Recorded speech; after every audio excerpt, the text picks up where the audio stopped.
He scouts everything and starts his bunker.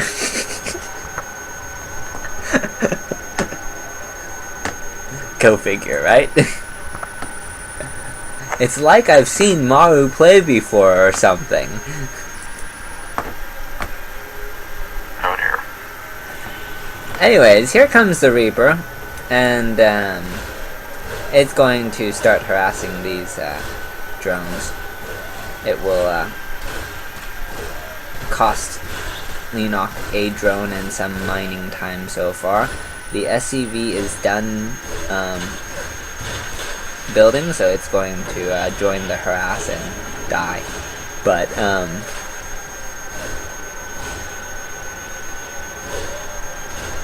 yeah, more Reaper action.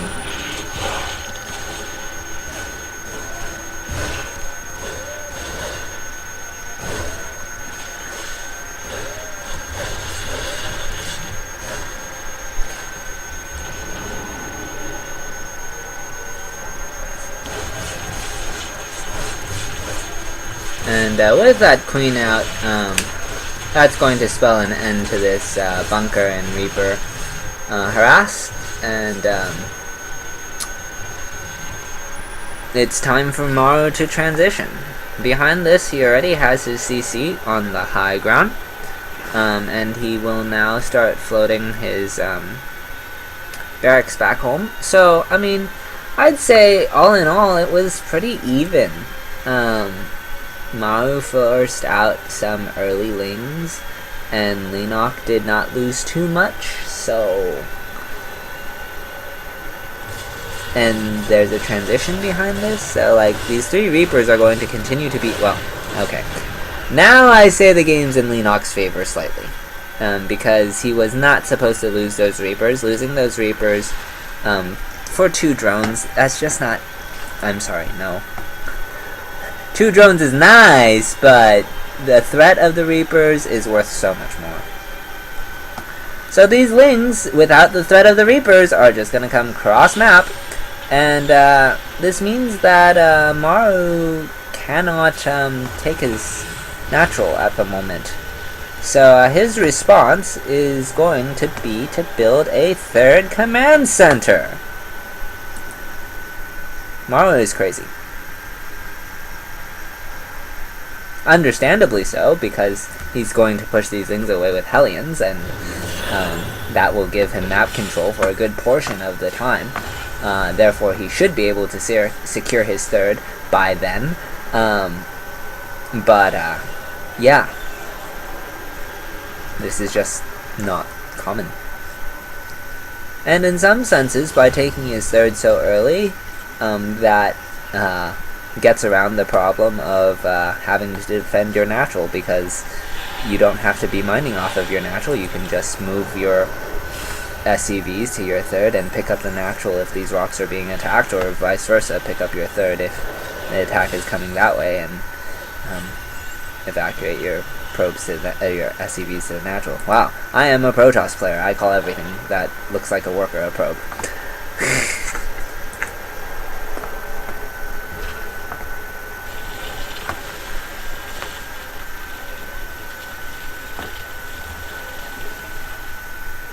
And Leenock is going to take his 3rd now.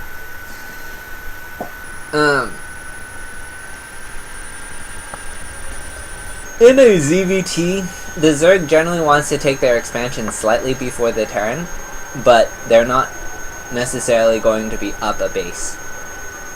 They just want the timing to be slightly ahead, generally speaking. So, I think Maru is gambling a little bit in that he cannot lose these Hellions,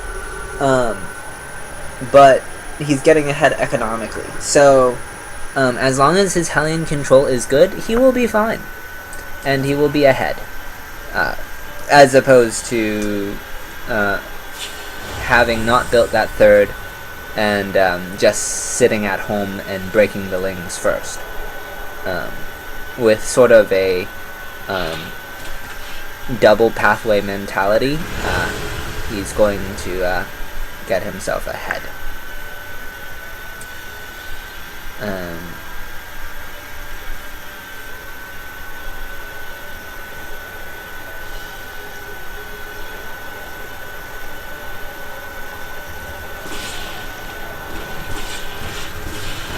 Banshee is out for Maru, and it was harassing until it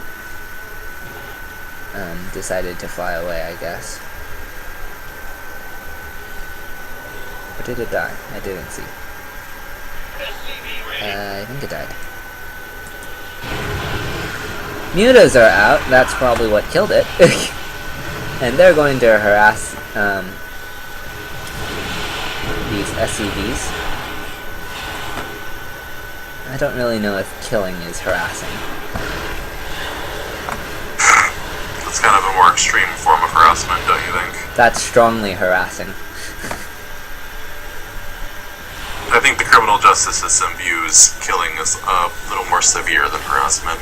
Oh, no. When I said strongly harassing, I meant strongly from the mathematical term, not the traditional dictionary definition. Like, have I explained this to you before? I don't believe so. Okay, so an example would be two people that are married are strongly dating. It's so much so that it should practically be called something else. Okay. Thor is out and will spell an end to the muta harass.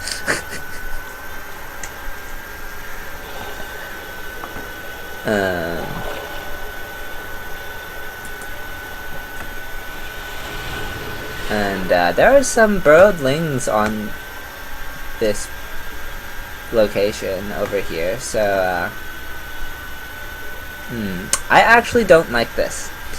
So if you see this thing here that is burrowing the potential fourth, and these lings here that are burrowing to scout the ramp, these lings here I would say need to be here.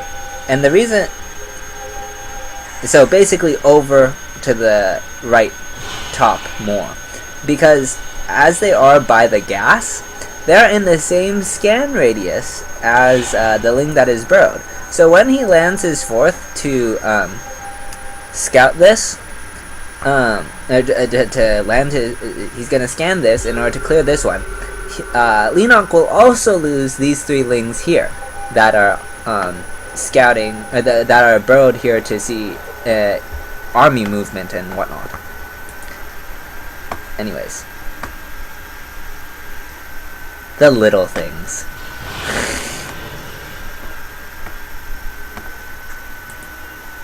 But hey, they add up, you know.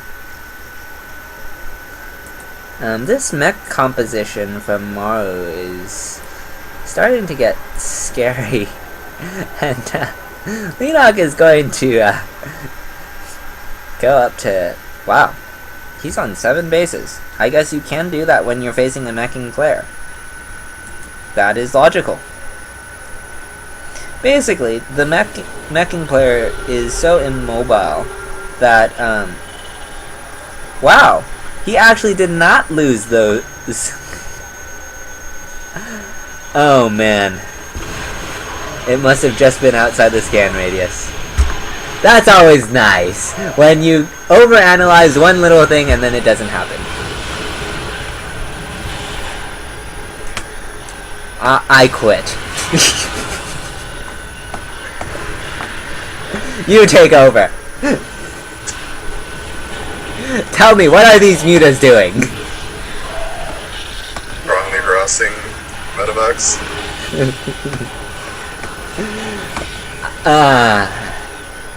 Actually, there's no Thors left. There's just missile turrets and... Oh, there's a Thor. Never mind, Thor gone. Thor is not here. Okay, now he loses the links. I am happy.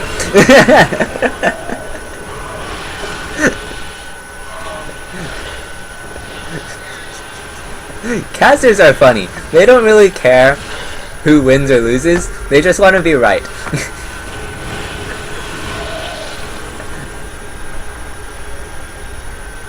That's not entirely true. Actually, that's pretty far from true. A lot of casters enjoy being proven wrong, because that means that a comeback happened. Like, if you ever listen to, like, casters when they see someone win that they didn't expect to win, they're usually very thrilled about it. Alright. Have you noticed that? Yeah, it's interesting just to come back or an upset. Yeah. Anyways, these mutas are starting to lose their count as they or dwindle in number as they've flown over a couple missile turrets, some marines. What? Marines? I thought you were going mech, Maru. And some Vikings. I guess desperate times calls for desperate measures.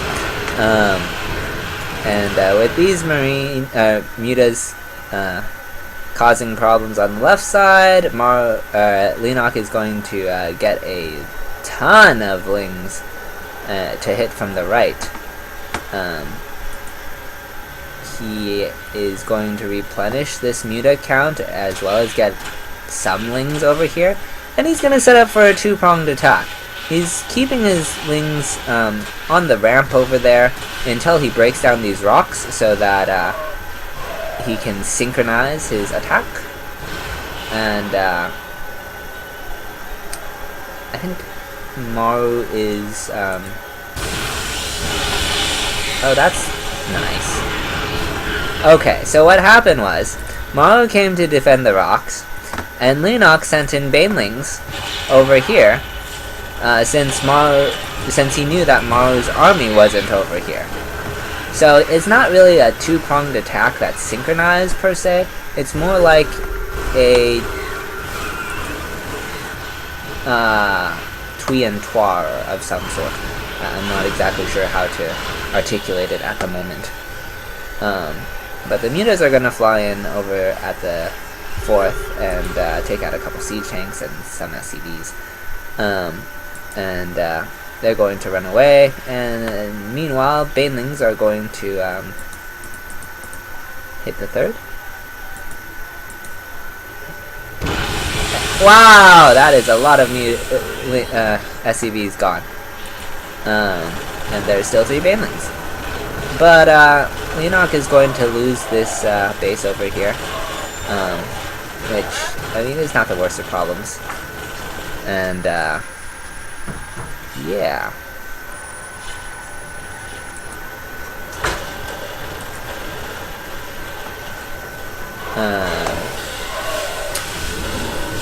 Otherwise, this drop play is going to I think the reason why Maru is going for all these drops is because he's looking to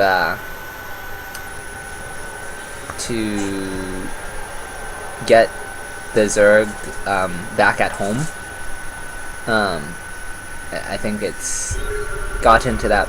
Oh gosh, he burrowed the banelings in the mineral line. Oh boy, this could be interesting.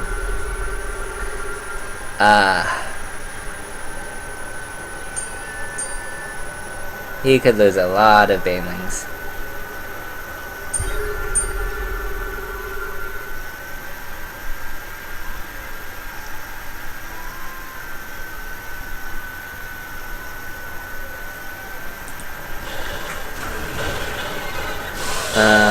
Okay, well, he's going to start pushing through the center. And these banelings are still burrowed. That is very nerve-wracking. Ultras are out, so that's nice. I do happen to know that this is before the patch, so Swarm Host is also a potential answer. The new Swarm Hosts are also a potential answer, but the way you use them to answer mech is a little bit different.